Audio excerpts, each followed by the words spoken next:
Now the next question, question number 5. Prove that under root 5 is irrational.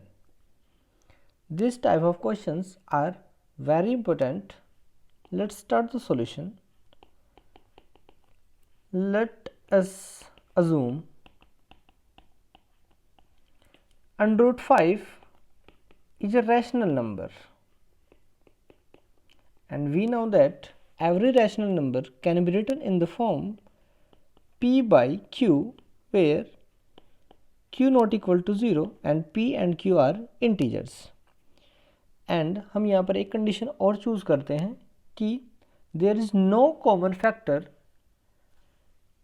in p and q other than 1, यानी कि HCF of p and q is 1, or can say p and q are composite number. ठीक है, composite number यानी कि HCF क्या होगा numbers का 1, यानी यहाँ से कह सकते हैं हम कोई भी कॉमन फैक्टर नहीं है P एंड Q में other than 1.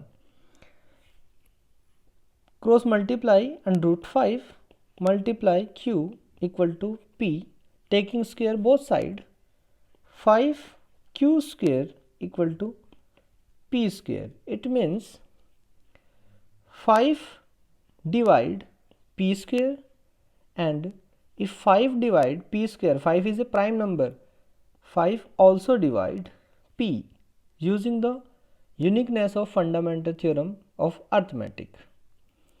It means p in the form of 5m. ठीक है, यानी कि 5 अगर p को डिवाइड करता है तो p को हम किस टाइप का चूज कर सकते हैं, 5m टाइप का. Let p equal to 5m.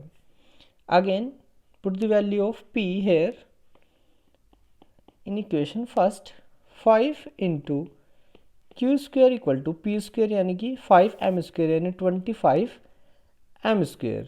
Again cancel out. q square equal to 5m square.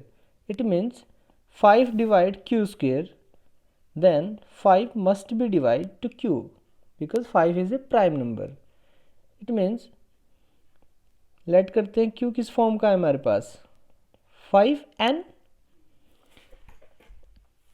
p हमारे पास है 5m फॉर्म का, एंड q है हमारे पास 5n फॉर्म का. ठीक है, it means there is a common factor 5. अगर 5 कॉमन फैक्टर है और हमने कंसिडर किया था कि there is no common factor other than 1, it means this is a contradiction. This contradicts the result.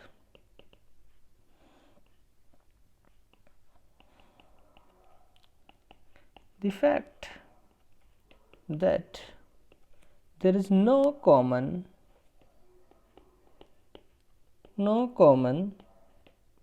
factor.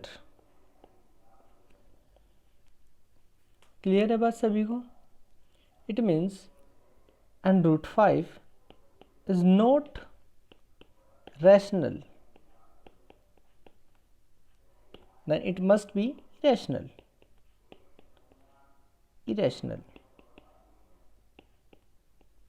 ठीक है, और यही हमें प्रूव करना था. क्लियर है सभी को बात?